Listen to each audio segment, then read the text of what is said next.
The long-awaited sequel to Octopath Traveler is here for what is looking to be at least a 70-hour experience, if not more. And with many potentially picking up the title, I figured it would be a good idea to go over some notable tips and tricks that I'm sure many people can and will take advantage of throughout the entirety of the game. For those who are playing Octopath for the first time, or for those who played the original and are a bit rusty, I guarantee you'll take something away from this video.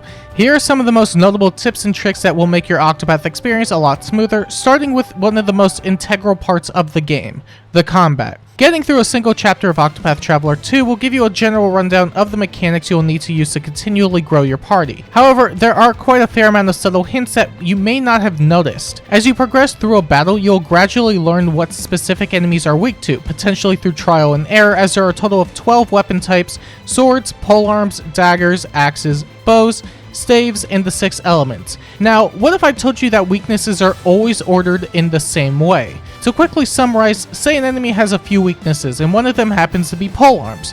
Furthermore, let's say that the enemy has an additional weakness on the leftmost side of polearms.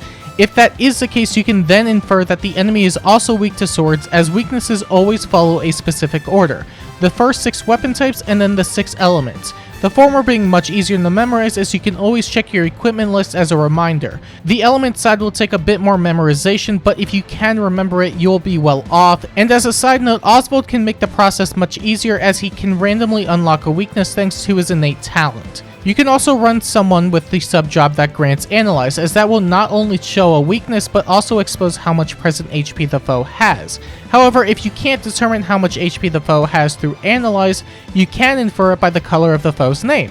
For safe assumptions, if the text is white, it's above 50%, if the text is yellow, it's below 50%, and if the text is red, it's below 25%. Granted, it's not as determinable as just having the HP displayed numerically, but it does give you a rough estimate to go off of, especially if you're looking to maximize your damage output nearing the end of a tough fight. And speaking of which, isn't it great when you break a foe and you can dogpile them with an exuberant amount of damage?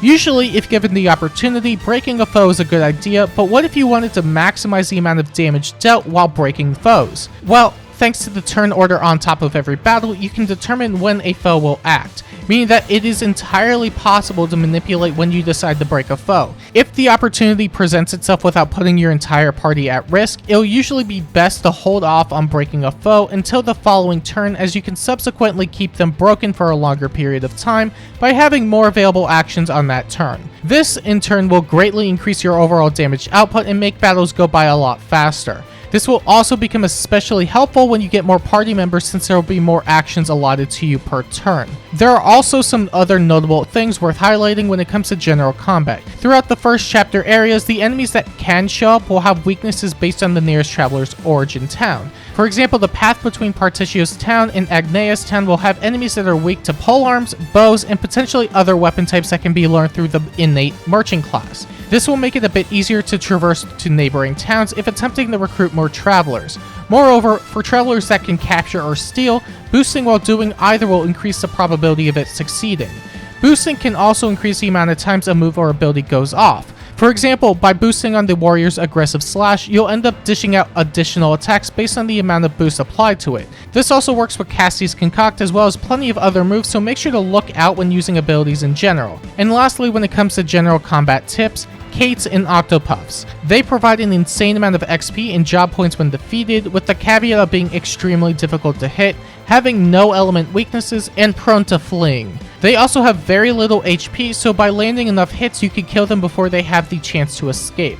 To make defeating them less of a hassle, you can use an assortment of mechanics, whether that's Throne's or Temenos' Latent Powers, the former granting an additional action on the same turn, and Temenos breaking shield points regardless of the move used. The latter is especially important as they tend to have low shield points, so by using Latent Power and Magic, you can reduce your shield points and make it much more probable to break them, thus effectively subduing them. You can also attempt to run somebody with Leg Hold Trap and force them to move at the end of the turn to give you more opportunities to land hits on them, or use Elemental Stones as they provide static damage. Other than that, it'll be luck of the draw, but if you can defeat them, it will be worth all the effort. Next are the travelers and their respective talents. Depending on who you decide to run on either team, it will be worth taking their talents into account, as it can easily put battles in your favor from the get-go. Starting with Hikari. Hikari has the ability to learn additional moves based on NPCs he defeats in duels, and you get this relatively quick.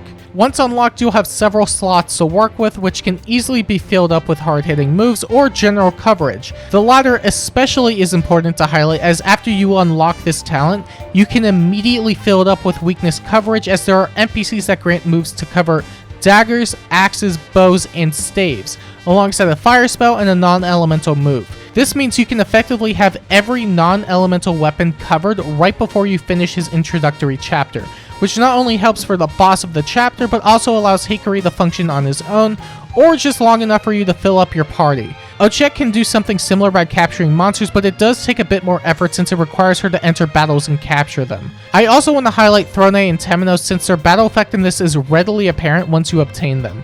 Both travelers provide the party with a battle advantage once entering a fight, Throne providing several positive bonuses and Temenos inflicting penalties on foes. It does require the time of day to be night for both of these effects to go off, but since you can change the time whenever you want, you can always have it set to night and have their effects present in almost every circumstance. So if you do plan on using either early on, be sure to keep this in mind. Other than that, there are two travelers that can recruit NPCs, Pertitio and Agnea. Both travelers can use their recruits in battle for additional assistance, but there are secondary benefits to each. Depending on who Pertitio recruits, he can potentially haggle deals at shops and save money in general. This also pairs well with the Grows on Trees ability that you could get early on into the merchant job, as that will grant additional leaves after each battle. This will be quite helpful since the equipment can get expensive over time. As for Agnea, having a recruited NPC is helpful when using dance skills since it can provide additional positive bonuses to herself or allies, so even taking some random villager from some random village will be beneficial no matter what. These are going to be some of the most important tips you could take away from this video, but there are a few other things I want to highlight right quick. If you want to look for specific sub-jobs for your travelers, such as Hunter Throne, you can determine the location of specific sub-jobs based on what traveler resides in the area. For example, on the island that Ochette resides in, you could grab the Hunter job around that area since Ochette's base job is Hunter. Same with the others. And while you do explore in search of sub-jobs, I highly recommend also entering the nearest town that you haven't entered yet, so that when it comes time to completing another chapter to progress the game, you can simply fast travel back. Although, depending on the area itself, enemies might prove difficult, so it is advised that you use your Latent Powers to make faster work of said enemies. And if you are worried about recharging Latent Powers for more important fights, you can simply rest at an inn and restore it to full. And that's about it when it comes to general tips and tricks in Octopath Traveler 2. I hope that some of these prove useful for you when you decide to play through the game. I do have another video planned for the game soon, so if you do want to see more videos on Octopath, make sure to like and subscribe. And until next time, I'll see you later.